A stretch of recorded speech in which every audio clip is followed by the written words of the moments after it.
सजा मुझे मिल रही है। गुंडों की तरह अंदर घर में घुस आए हैं,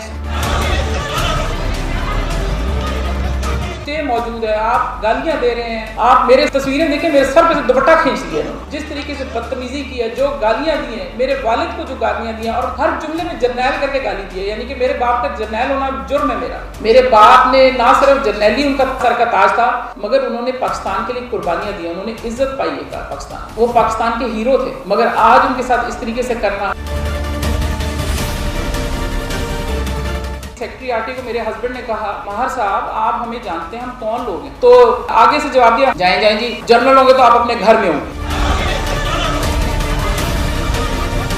इस कदर फिरौनियत थी, इस कदर तकब्बर था और इस कदर जाती दुश्मनी का अंदाज था कि मैं आपको बता नहीं सकती। तोहफे को धक्का देके मेरी तरफ फेंका, वो जाके मेरे घुटने पे लगा, मैंने चीखना शुरू कर दिया, उसने भाग के क्या बाहर से कुंडी लगा के मुझे बंद कर दिया। आप करके बात करते रहे, फिर थोड़ी देर बाद तू पे आ गए कि जाओ भाई जाओ, जो तुमने करना करो। अपने वालिद के नाम की वजह से भी और अपनी जाती हैसियत में भी एहतरामन एक जानी जाती हूँ, हर कोई मुझे अच्छी शोहरत से जानता है, और आज मेरे साथ इस तरीके से कर रहे हैं जैसे मैं कोई कॉमन क्रिमिनल हूँ, जैसे मैं कब्जा माफिया हूँ। मैं क्या चीज हूँ? जस्टिस साहब से अपील कर रही हूँ, मैं आर्मी चीफ से भी अपील कर रही हूँ कि वो भी इस मामले में इसका नोटिस लें, क्योंकि मैं फौजी की बेटी हूँ, मेरा बाप फौज का भी हीरो था, पाकिस्तान का भी हीरो था। गेट तोड़ के और दीवारें तोड़कर आ गई है, तो आप फ़ौरन पहुँचें। तो मेरे हस्बैंड उस वक्त वज़ू ही कर रहे थे कि भाग के निकल गए। मैं थोड़ी देर बाद आई, बाय द टाइम मैं पहुँची तो मैंने देखा कि वाकई पुलिस बहुत बड़ी तादाद में वहाँ मौजूद है, और उन्होंने मुझे वो गेट बंद कर दिए हैं सारे, और आगे से पुलिस खड़ी कर दी है, अंदर नहीं आने दे रहे थे। तो मैं मस्जिद के रास्ते एक गेट है, मैं वहाँ से अंदर दाखिल हुई, अंदर गई। मैंने उनसे कहा कि आप किस तरीके से ये डिपो मेरे नाम पर लॉट हुआ है और मुझे हैंड ओवर हुआ है, आप किस तरीके से ये कर रहे हैं मुझे बताइए। जिस पे मैंने इनको ये भी बताया कि स्टे है, तो उन्होंने कहा हम किसी स्टे वगैरह को नहीं मानते और हमने कोई ज़रूरत नहीं है, आपने जो बात करनी चाहे गवर्नमेंट से बात करें या अदालत में जाएं। मैंने उनसे कहा कि आप कौन हैं, अपना तारुफ कराएं, मैं तो जानती नहीं हूँ आपको। तो उन्होंने कहा मैं गवर्नमेंट हूँ। मैंने कहा आप गवर्नमेंट हैं, मगर गवर्नमेंट क्या है? आपको तो मैं सिविल कपड़ों में देख रही हूँ, मुझे नहीं मालूम आपकी क्या हैसियत है, आप अपना तारुफ कराइए कि मैं ADCR हूँ। और मैंने कहा फिर कोई कागज़ दीजिए, कुछ बताइए, मुझे तो नहीं मालूम आप किस लिए कब्जा यहाँ आके कर रहे हैं। उन्होंने और मैंने तो उस पर उन्होंने आगे से कहा कि मैं गवर्नमेंट हूँ, मैं आपको कह रहा हूँ मेरा आना ही काफ़ी है। इस कदर फिरौनियत थी, इस कदर तकब्बर था और इस कदर ज़ाती दुश्मनी का अंदाज था कि मैं आपको बता नहीं सकती, कि मुझे तो समझ नहीं आती थी कि ऐसी कौन सी बात है। अगर डिपो पे कब्जा भी लेना है तो ज़रूरी तो नहीं है कि आप किसी के साथ हदें पहले से बदतमीज़ी करना शुरू कर दें, जबकि मैं तमीज़ से बात कर रही हूँ। इस कदर बदतमीज़ी की। सेक्रेटरी आरटी को मेरे हस्बैंड ने कहा कि महर साहब आप हमें जानते हैं, हम कौन लोग हैं, तो आप कागज़ दें, हम ज़रूर डिपो खाली कर देंगे अगर आप कागज़ को सरकारी लाएंगे। तो उन्होंने आगे से जवाब दिया, हम कोई कमीन है जो आप हमसे इस तरह कह रहे हैं, जाएं जी, जर्नल होंगे तो आप अपने घर में होंगे। फिर तो उन्होंने काफ़ी बदज़बानी की, जो मैं इस वक्त मुनासिब नहीं समझती। वो मैं अदालत में जाऊँगी और उनके बताऊँगी कि उन्होंने किस किस्म के लोगों ने मिलकर गालियाँ दी और क्या कुछ किया। इसके बाद बात खड़े रहे हम लोग, काफ़ी देर डिस्कशन करते रहे। मैं बार बार उनको कहती रही कि मुझे आप कागज़ दें, आपने वीडियो में भी देखा होगा, मैं बार बार उनको यही कहती रही कि कागज़ दें, मगर उन्होंने कुछ नहीं दिया और कहा कोई कागज़ नहीं, और पहले जाएँ आप करके बात करते रहे, फिर थोड़ी देर बाद तू पे आ गए कि जाओ भाई जाओ, जो तुमने करना करो, इस तरह की बातें करने लगे। बहरहाल कुछ बंदों को लेके एक बंदा जा रहा था दफ्तर की तरफ, तो ओके मैं चाला तोड़ो, मैंने उसके पीछे गई हूँ, मैंने कहा दफ्तर को नहीं हाथ लगाओ कि इसमें मेरी फाइलें, मेरे ज़रूरी कागजात हैं, बाकी चीज़ों का करेंगे, मगर इस वक्त दफ्तर के अंदर नहीं जाने दूँगी। अंदर एक बंदा मौजूद, मेरे पास उसकी तस्वीर भी है, मास्क पहना हुआ था, लिहाजा मैं शक्ल से तो नहीं पहचानती, हुलिये से, और उसने सोफ़े को धक्का देके मेरी तरफ फेंका, वो जाके मेरे घुटने पे लगा, मैंने चीखना शुरू कर दिया, उसने भाग के क्या बाहर से कुंडी लगा के मुझे बंद कर दिया। मैं अंदर चीखती रही, शोर मचाती रही कि मुझे बाहर निकालो, मुझे क्यों बंद किया? मुझे अंदर से ताला लगा के ADCR ने कहा बंद रखो इसको। बहुत ही ज़्यादा बदतमीज़ाना रवैया था, बहुत ही ज़्यादा फहश कलामी कर रहे थे। फिर मेरे हस्बैंड आए, इन्होंने कहीं से आके लड़ाई झगड़ा, लोग खींचातानी कर रहे हैं, इन्होंने ज़बरदस्ती कुंडी आके खोली है। फिर मैं बाहर निकली हूँ और वो आपने फिर बाकी सीन तो देखा है कि जो मैं अपने दफ्तर से निकल के जब मुझे वो धक्के देके पुलिस निकाल रही है, मेरे हस्बैंड को भी धक्के दे रही है। सबसे पहली बात है, क्योंकि ज़ाहिर है लोगों के दिमाग में बहुत सारे सवालात होंगे कि अगर आपने ये गैर कानूनी था, कैसे था, आपको कैसे मिला, क्या हुआ। तो मैं वही चीज़ असल में एक्सप्लेन करना चाहती हूँ कि वो तो वाक़या है जो हो गया। उसके बाद इन्होंने डिपो में से हमें निकाल दिया, हमारा सामान ट्रकों में भर के, आप लोग उसके भी गवाह हैं, कोई लिस्ट नहीं बनाई, कोई तरीकाकार नहीं, इस तरह उठा के उन्होंने जहाँ मर्जी चीज़ें फेंकी हैं, पता नहीं कहाँ फेंक दी हैं। सामान काफ़ी कीमती दफ्तरों में, आप मुझे बताइए, फ़ाइलों के अलावा कंप्यूटर्स हैं, बहुत सारी मशीनरी इक्विपमेंट होता है, यूपीएस के बगैर कंप्यूटर्स नहीं चलते, और प्रिंटर्स हैं, मतलब बेतहाशा ऐसी चीज़ें हैं जो आप समझें कि बड़ी कीमती होती हैं, वो सारी उठा के वर्कशॉप के अंदर मेरे पास 4 करोड़ से ऊपर का स्पेयर पार्ट है। इसमें स्पेशल सर्विसेज टूल हैं, इसमें वो चेन कुप्पीस है, जो क्योंकि बसें हैं ना बहुत बड़ी बड़ी, उनके इंजन के लिए काम करने के लिए, और इस तरीके से गेयर बॉक्सेस, और जो हमने स्पेयर क्योंकि रनिंग आइटम्स रखे होते हैं, तो वो भी सब चीज़ें मौजूद थी। बहरहाल सारी चीज़ का कि जो सामान ले गए हैं वो एक माली नुकसान है, अल्लाह खैर रखेगा। मैं ये समझती हूँ कि जहाँ मेरे इतना नुकसान मेरा हुआ, मेरी 150 बसें खड़ी की गई, मुझे इतनी तकलीफ़ पहुँचाएगी, सब चीज़ें हैं, कोई बात नहीं, ये सब भी इंशाअल्लाह की तरफ से आया। अगर मुश्किल आई है तो मैं उसको हौसले से बर्दाश्त करूँगी, और मैं इस चीज़ को बिल्कुल एक ज़रूर अहमियत देती हूँ। माली नुकसान बहुत बड़ा है और मुझे बहुत तकलीफ़ हुई है, मगर उससे भी बढ़ के ये तकलीफ़ हुई है कि मैंने तो ऐसा कोई काम ही नहीं किया जिसके लिए मेरे साथ ऐसा किया जा रहा है। बिला वजह बेकसूर मुझे किस चीज़ की सज़ा दी गई है कि मैं एक पहले मेरे सर्विस बंद कराई गई, फिर मैंने तरीक़ेकार के मुताबिक अदालत से रजू किया, अदालत से मैंने अपना केस जीता, मैंने केस जीत कर मुझे गवर्नमेंट ने, अदालत ने डिग्री किया मेरे हक़ में। उसके बाद गवर्नमेंट ऑफ ज़िलाई हुकूमत ने केस नहीं चलने देती, हाई कोर्ट में अपील में गए हुए हैं, केस नहीं चलने देती। मेरी बसों और मेरे सामान पे डेपो के अंदर जो मौजूद है उस पर इन्होंने खुद स्टे लिया हुआ है। मैं बसें बेच नहीं सकती क्योंकि ये ना एनओसी देते हैं ना बसें नीलाम करने देते हैं, तो मैं बसें कहाँ लेके जाऊँ? अगर स्टे है एक चीज़ का तो मैं उसको कहाँ, इतनी बड़ी बड़ी चीज़ें सर पर उठा के ले जाऊँ, कहाँ ले जाऊँ? मैं तो वो बेच ही नहीं सकती। मेरे इतना एसेट वहाँ ब्लॉक पड़ा हुआ है। एंड मैं इनसे सिर्फ ये कहती हूँ कि 2014 में मेरे केस का मेरे हक़ में फ़ैसला डिग्री हो गया है। तकरीबन उस ज़माने के हिसाब से 2014 के हिसाब से मुझे 2 अरब रुपए की डिग्री हुई है। तो उस वक्त 2.25 अरब की थी, अब उन्होंने कहा था मार्कअप के साथ होगा तो ज़ाहिर है 2 अरब के करीब हो गई होगी। 2014 की से जो मेरा फ़ैसला आया हुआ है, आज 6 साल हो गए हैं। मार्च 2020 में पूरे 6 साल गुजर गए हैं। आप यकीन करें हर माह, हर साल 5 या 6 दफ़ा कम से कम हाई कोर्ट में वो केस लगता है, मगर गवर्नमेंट कोई ना कोई बहाना लगाती है और उस केस में आगे तारीख ले लेती है। मैं एक हेयरिंग नहीं हुई 6 साल में। 2 दफ़ा मैंने chief justice Lahore high court से रिक्वेस्ट की है कि आप प्लीज़ मेरे केस को अगर नहीं करना चाहते पिंडी से तो मुझे लाहौर ट्रांसफ़र करा दें। उन्होंने कहा आप बेफिक्र हो जाएं, आपका केस। मैंने कहा जी फ़ैसला आपने जो करना कर दें, मैं फ़ैसले पे नहीं बोलना चाहती, अल्लाह मेरा मालिक है, मैं अल्लाह, मगर केस को लगने तो दें। कुछ नहीं हुआ। अब ये हालत हो गई थी कि पिछले साल मैंने 2 साल पहले मैंने चीफ जस्टिस को, साकिब निसार साहब थे, उनको रिक्वेस्ट भेजी कि खुदा के लिए मेरी ज़िंदगी में लगता है ये केस आगे नहीं चलेगा, कि आप इस केस की तारीख लगवा दें। उन्होंने फ़ैसला दिया कि अर्ली डिस्पोजल होगा 1 माह के अंदर, लिख के दिया। उसके बावजूद एक हेयरिंग नहीं हुई। बात मैं आपको ये बता रही हूँ कि ये क्या कानून है, हम कहाँ बचा रहे हैं।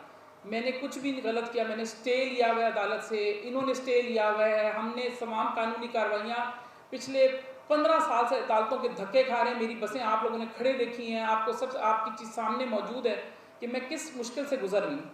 आखिर मैंने कारोबार किया था इस मुल्क में, मैं तो डॉलर बाहर नहीं लेके गई ना, मैंने तो बाहर के बैंकों में कर्जे पैसे नहीं रखे, मैंने तो वहाँ बाहर जायदादें नहीं खरीदी, वहाँ अपार्टमेंट नहीं लिए, मेरी तो कोई प्रॉपर्टी नहीं है, मेरा तो कोई पैसा आपको बाहर नहीं मिलेगा। मेरे मियाँ ने, हमने तो इसी मुल्क में अपना पैसा लगाया है अवामी खिदमत का। आप मुझे बताएं ट्रांसपोर्ट जैसे शोबे में कितने आपने बड़े घरों के लोग देखें। इतना ये मुश्किल काम है कि दुनिया कहती है कि इससे बड़ा कोई मुश्किल काम नहीं है। ब्रिटिश काउंसिल ने मेरे पोस्टर बना के पूरी दुनिया में भेजे हैं कि ये एक खातून होकर इन्होंने, ये एजाज़ है कि इन्होंने पाकिस्तान में ऐसा काम किया। मेरा पूरी दुनिया में वो पोस्टर्स भेजे गए हैं। और मेरी क्या हैसियत है कि मुझे यहाँ ये हालत है कि मैं अपने वालिद के नाम की वजह से भी और अपनी ज़ाती हैसियत में भी हर एक में एहतरामन एक जानी जाती हूँ। हर कोई मुझे अच्छी शोहरत से जानता है।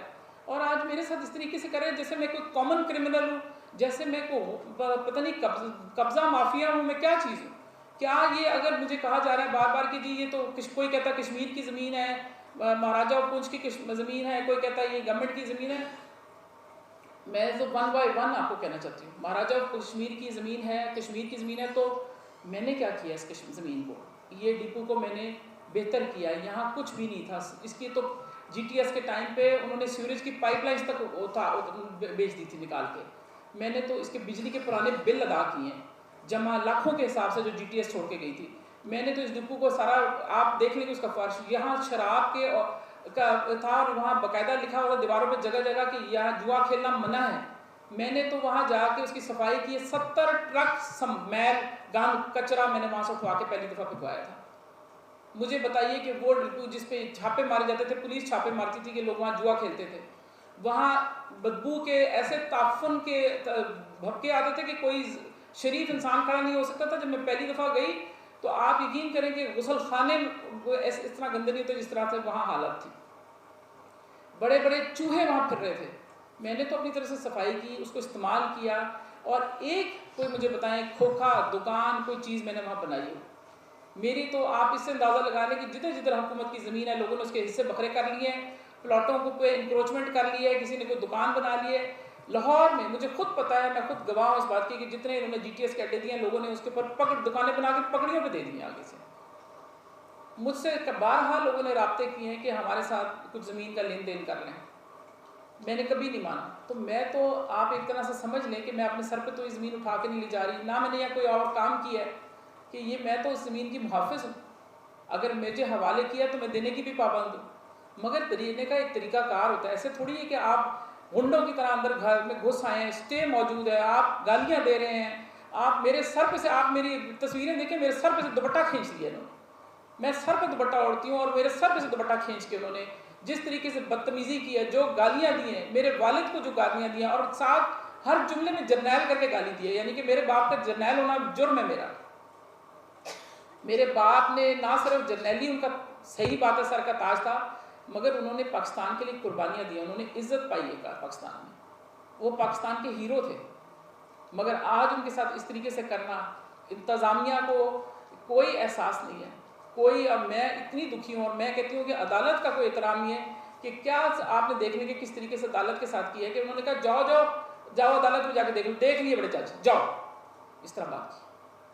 तो अदालत को भी चाहिए, मैं आप लोगों के तवज्जुह से ये भी पैगाम भी देना चाहती हूँ अदालतों को कि आप भी अपना कोई मकाम पैदा करें कि आपका ये हाज है कि हम आपका स्टे लेके कागज़ का हाथ फिर रहे हैं, कोई हमारे पुरसाने हाल नहीं है, हमारे उस कागज़ के टुकड़े को, वो कागज़ के टुकड़े से ऊपर अहमियत नहीं दे रहे, तो हम कहाँ जाएं, हम इंसाफ के लिए कहाँ जाएं अगर हमारे हुक्मरान, हमारे जो लोग हैं, जो हम जिनको हमें तहफ़्फ़ुज़ देना है, वही हमारे जो इज़्ज़त के रखवाले हैं वो हमारी बेइज्जती करें, हमें गालियाँ दें, हमारे चार दीवारी का तकद्दुस को पामाल करें, तो हम कहाँ जाएंगे। हमारे लिए भी तो ज़रूरी है कि हमें कौन देगा तहफ़्फ़ुज़। हम हर तरफ से मायूस होकर जब अदलिया का दरवाज़ा खटखटाते हैं और कहीं से हमको कोई स्टे, कोई हमारे हक़ में कोई चीज़ मिल जाती है, तो उसका ये अंजाम होता है। आप इससे अंदाज़ा लगा लें कि अदलिया ये हालत है हमारी कि वो जिस किस्म के जुमले जज साहबान के लिए कह रहे थे, जिस अंदाज में बात कर रहे थे, कि वो भी सुन लेना।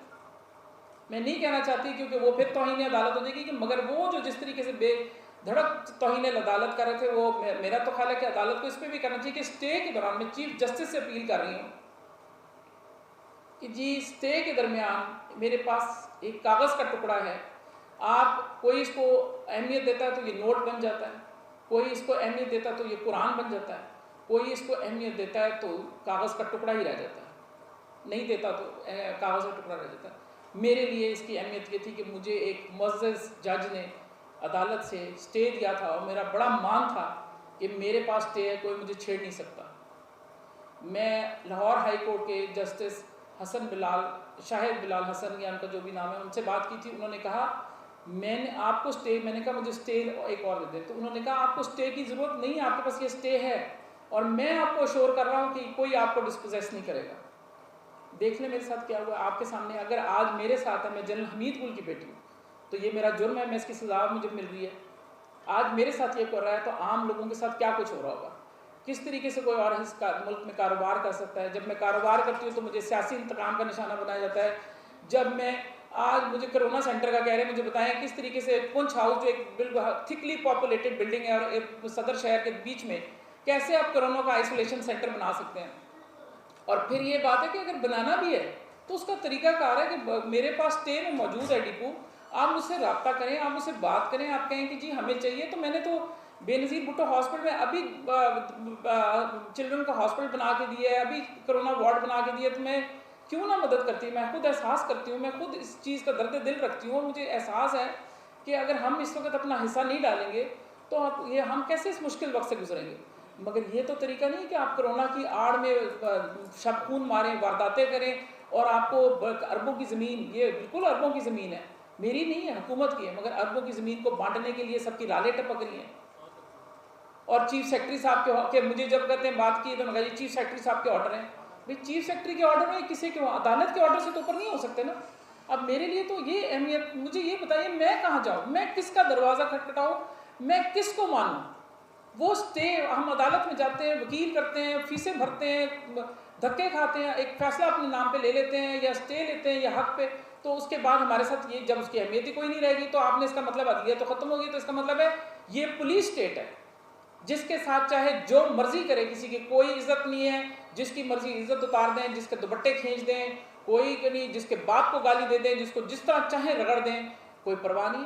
और जब बार बार मैं एडीसीआर को कह रही थी आप मुझे कोई कागज दिखाएं, तो उसने कहा कागज की क्या जरूरत है, मैं जो हूं, मैं जो आ गया हूं। मैं समझ नहीं सकती कि मैं इस सारे मसले को, इसको हम किस तरीके से डील करें।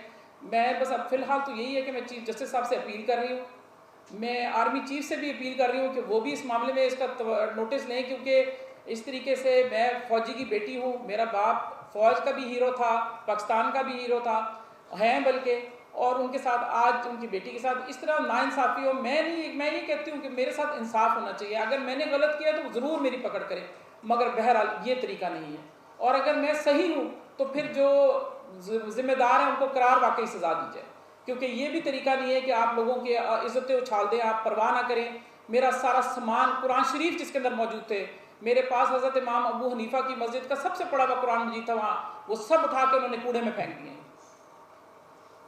जिस तरह की बेहरमतियाँ की हैं, दफ्तर में मैं कह रही हूँ अपना बंदा भेजा कि देखो उसको बोलो कि मेरी बड़ी दीनी कुतब यहाँ है, क्योंकि ज़ाहिर है जब दफ्तर बैठती थी तो टाइम होता था मेरे पास, मैं किताबें पढ़ती थी, तो वो सारी मेरी दीनी कुतब उठा कर उन्होंने फेंक दिए हैं कूड़े में। मुझे बताइए मैं कहाँ से ढूंढूँ। मेरे पास हज़रत इमाम अबू हनीफा का जो था नुस्खा, वो मैं कहती हूँ सदियों में किसी को नहीं मिल सकता, उसका पता नहीं क्या शरीक है, मुझे नहीं पता, मैं नहीं जानती। तो ये बेहरमती, ये बेहिसी, और आप अगर ये चाह रहे हैं कि इसके बाद आप समझते हैं कि हम और अदालतों में हम जाके धक्के खाते रहते हैं और हमें इंसाफ नहीं मिलता, हम कहाँ जाएँ, किसके, वो कहते हैं ना हाथों पे अपना खून तलाश करें, क्योंकि हमें तो समझ ही नहीं आ रहा हम किसके पास जाएँ। मैं फिर भी कल इंशाल्लाह कोर्ट में अपना हद तक के इसका कंटेम्प्ट ऑफ कोर्ट का केस करने जा रही हूँ। बाकी जो पुलिस के ख़िलाफ़ दरख्वास्तें देनी है, जो देनी है वो दे रही हूँ, और अपने अमले की तरफ से भी कि जिस तरह मेरे ख़वातीन थी, मेरे पास एक बेवा लड़की थी जो काम कर रही थी, अपनी बूढ़ी माँ के साथ अकेली रहती थी, उसको मारा है, उसको धक्के दिए हैं, उसको निकाल दिया है, सड़क पे खड़ा कर दिया उसको, वो अपने सामान, वो बेचारी कहाँ जाए। एक मेरा गार्ड था, उसकी बीवी फौत हो गई, तो उसके 3 बच्चे, उसके माँ बाप उसके बच्चे संभालने के लिए उसके साथ रहते हैं, बूढ़े माँ बाप को उन्होंने निकाल दिया। मैं कल आपको सामने पेश भी कर दूँगी, या आ जाएंगे उनकी तरफ से दरखास्तें भी, तो आपको पता लग जाएगा। उनका इतना बुरा हाल है इस वक्त कि वो सड़कों पे खड़े हुए लोगों के घर में, एक दिन के लिए उसने इजाज़त मांगी किसी रिश्तेदार के घर में रहने के लिए, कहाँ जाए। इस तरीके से ये आप कर रहे हैं, लोगों के सर पे से दुपट्टे छीन के, लोगों को घर से बेघर करके, आप वो कोरोना के वो मरीज़, क्योंकि मुझे पता है चंद दिन के बाद ये होना क्या है, चंद दिन के बाद उन्होंने कहना है ये आइसोलेशन वार्ड यहाँ नहीं बन सकता, लिहाजा क्योंकि डॉक्टर्स के एडवाइस के मुताबिक शहर के बीच में नहीं बनाया जा सकता, लिहाजा अब कोरोना वार्ड भी नहीं बनेगा। फिर ये डिपो पड़ा रहेगा, फिर आहिस्ता आहिस्ता इसके अंदर से प्लॉट बनेंगे, फिर बड़े बड़े सियासतदानों के पास वो प्लॉट पहुंच जाएंगे, सब अपने हिस्से बकरे बांट लेंगे, उसमें डीसी साहब को भी कुछ मिल जाएगा, एसी साहब को भी कुछ मिल जाएगा, एडीसीजीआर को भी मिल जाएगा, सबको कुछ ना कुछ हिस्सा मिल जाएगा। ये जो हुकूमत की प्रॉपर्टी है, ये आप वक्त देखिएगा कि ये किस तरह इसके टुकड़े कर देंगे अगर इनके हाथ चलेगी। ये मैं हूँ जिसे दीवार बना